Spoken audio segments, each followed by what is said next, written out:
Wait a guys. And nahaman ako guys. Isa ka guys. Bah! Bangs ba? Ayun na lang guys. Teka pero guys.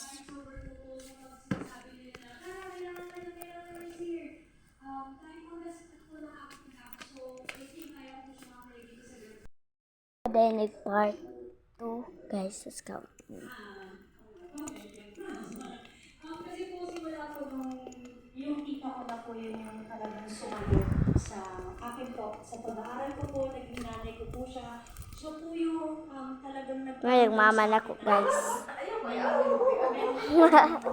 Kasi yung iba po kasi wala. So ako po, sabi niya po na ibigit na bigay lahat ng pagmamahal. Kaya napakaya. Nanaw sa Mig TV guys. Yung mga anak ko na Galo. Alis na ako, hindi ba ako maalis sa'yo? Bakit? Sorry ha, bakit di mo na-meet yung father ko nito? Meron po silang tinutong ko yung nanay ko po na father ko, pero sinasabi ko na mga ako na hindi ko iba daw po, Sa bantay ko. Nakakuri ng buhay mo pang pipili ka talaga.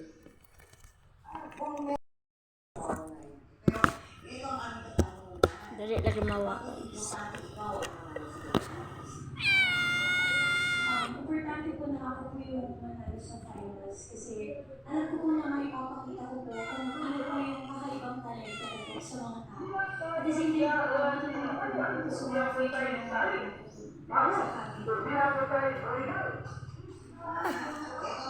para sa huling laban mo, may nagpadala ng mensahe para sa final shot. Si Crystal bilang isang kapatid or bilang isang pamangkin, noong bata pa lang yan, sobrang bait na, sobrang malambing, sobrang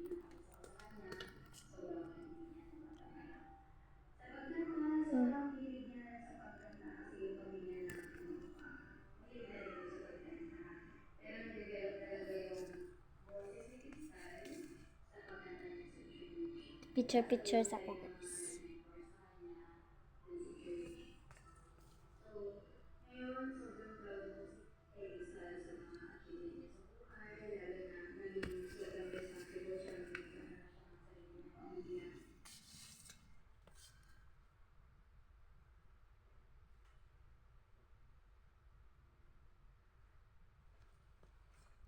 Ito man na.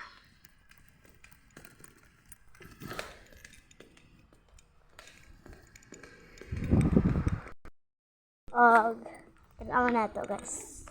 Manig din guys. Ito sa mga Boy Scout. At doon naman yung Girl Scout. Wala na na mga kuwan. Ako nakakaya. Kumasaligan. Masa ako yung leader. Star Scout sang. Star Scout promise.